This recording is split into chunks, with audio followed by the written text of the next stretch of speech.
Hey, what's up, everybody? And I want to welcome you to a special top 12 list. I haven't done one of these in a while, and if this is in multiple parts, I apologize. But this is, as you can see right there, the top 12 Disney Afternoon females. That's right, the top 12 Disney Afternoon females. Now, just to let you know, this show may be, or this not show, but this countdown may be controversial in the eyes of some of you. Some of you may feel that, certain characters deserve to be a little higher, or so, and you might feel that some characters don't need to be on here. But this is just my opinion on who I feel is the top 12 Disney Afternoon females. So, with that being said, let's get started with number 12. And number 12 is Gandra D from DuckTales. Now, for some of you that don't know who Gandra D is, Gandra D was introduced in the miniseries made-for-television animated movie DuckTales, the Gizmo Duck movie. I can't think of the name. Super Ducks, I think, is what it was called. Super Ducks is what it was called. So she was introduced in there because it also introduced us to Fenton Crackshell, who was smitten over Gandra, but didn't know that Gandra felt the same way about him. Now, what Gandra doesn't know throughout the series, even doing Super Ducks, is Fenton is indeed the new hero in town, Gizmo Duck. That Gizmo Duck and Fenton are the same person. So anyway, Gandra does kind of find herself in situations due to that fact. In fact, one situation is in the episode Metal Attraction. What happens is that Gyro invents or builds and creates, I should say, a robotic maid. Now, this robotic maid, after being installed with some human emotions and feelings, falls for Gizmo Duck when Fenton has to come over to Scrooge's mansion and help him out at the money bin. So basically, she falls for Gizmo Duck. But just like Gandra, Robotica, and this is the name of that robotic maid, doesn't know that Fenton and Gizmo Duck are the same person. She doesn't know that. She thinks Gizmo Duck's totally organic. Gizmo Duck's totally robotic. So anyway, long story short, because Fenton, as Gizmo Duck, doesn't want to,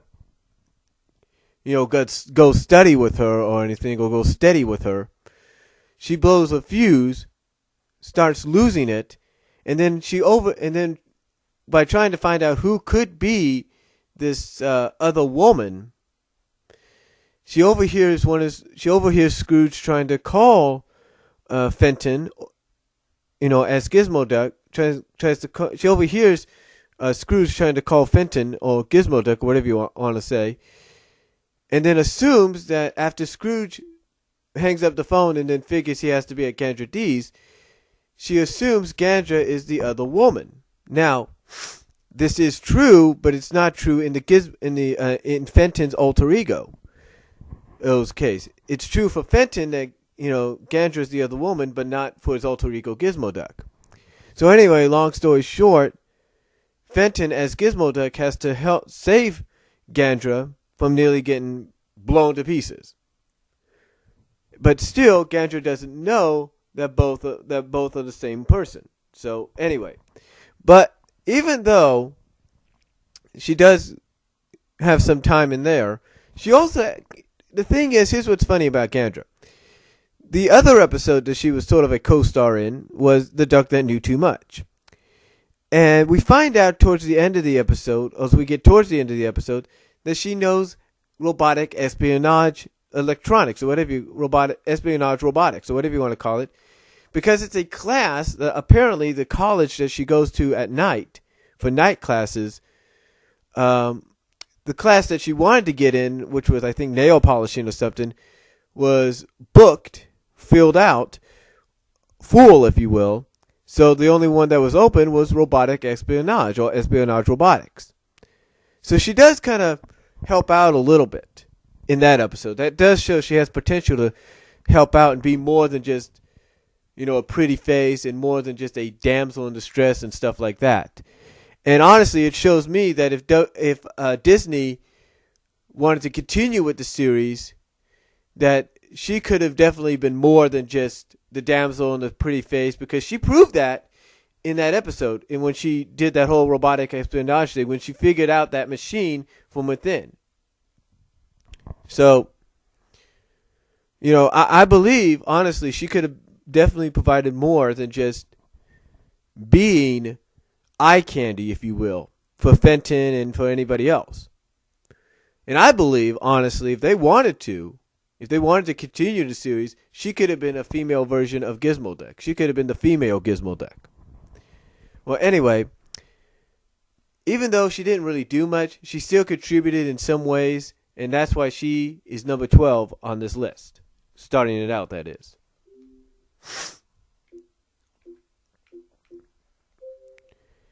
At number 11 from Bonkers, we have Fondier.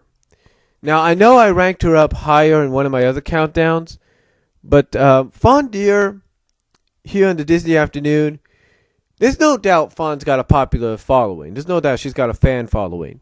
I mean, you go to places like DeviantArt and sites like that, and there's a lot of people that draw her. There's a lot of fans that draw her, and they draw her, the way she is, as you see her now. They draw her in different outfits. In fact, there's one person that drew her in a Catwoman suit. Things like that. In fact, there's even one artist that put her in a police outfit as sort of like a cover. It's sort of like a visual cover, if you will, for one of the Bonkers 1999 chapters, if you will, which is a fan fiction story. But anyway, Fondier, even though she really didn't do much, just like Gandra, I believe really had a lot more to offer.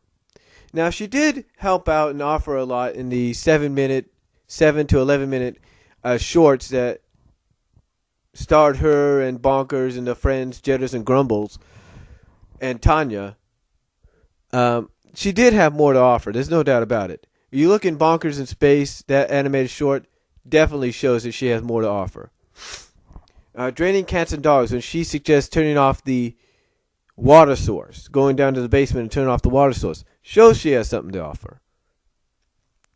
I mean, there are just some things here and there that show you that she has more to offer than what we saw. In fact, there's a rare Bonkers cartoon. Basically, it was sort of like broke into parts because it was part of Raw Tunage, where Bonkers was the host. And at the end of the cartoon, at the end of the show, she helps Bonkers by showing that she can actually not only try to unstick him, if you will. In other words, there's a scene at the end where Bonkers is stuck in a position because he's gone through hell and back, if you will, and through so many obstacles getting this TV to her that he's stuck in this position. And then Fawn says, "You know what? I worked for a chiropractor. Let me help you." And she does. And what she does is she just pulls down his arm, and that basically loosens him back to normal. But she's also shown that she can be pretty strong, because even after Bonkers shows up with the TV, she helps him out by carrying the damn TV on her own. So like it's nothing. Anyway, just by those things and what she did in Bonkers in Space and a few other shorts, shows that she has potential. She also has some wit as well. She could be quick-witted. In fact, there's in the Gobble Gobble Bonkers cartoon, which is a Thanksgiving cartoon, after Grumbles tells her that the cold that they're suffering from, builds characters, sharpens their senses. This big old pile of snow caves in, comes through the roofs, falls through the roof and onto Grumbles. And then after, like he says, the build your character, sharpen your senses, and the snow falls down on him, she kind of uses a quick whip by saying raises our insurance. So it shows that she has potential than just being like with Gandra being just another pretty face. As a matter of fact, she had that potential could have possibly been shown in the pilot.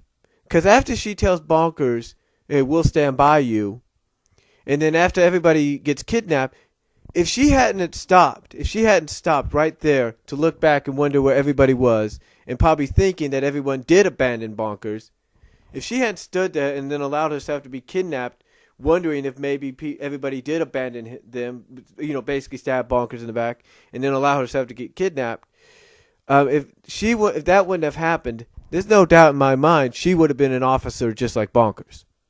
There's no doubt in my mind. And it also shows that she can be helpful and critical of people as well.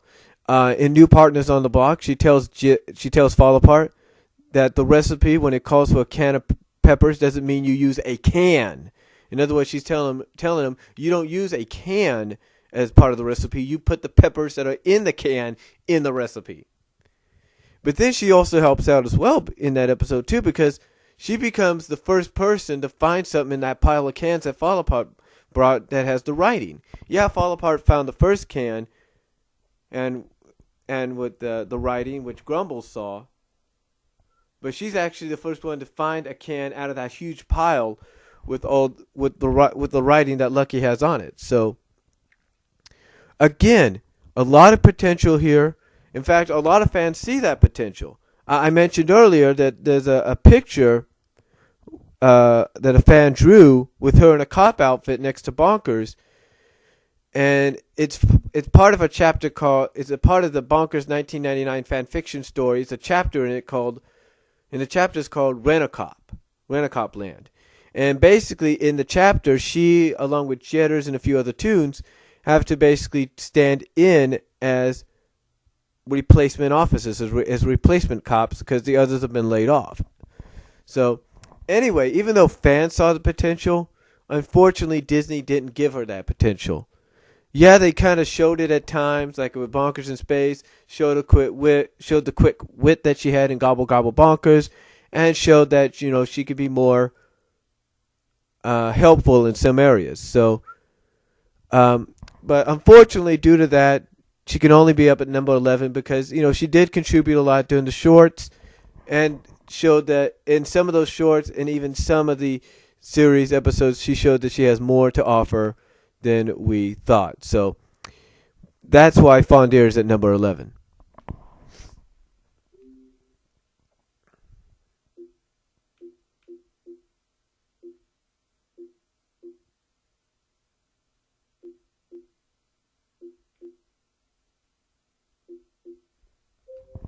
At number 10, again, this may be controversial for some people. At number 10 is Morgana Macabre from Darkwing Duck.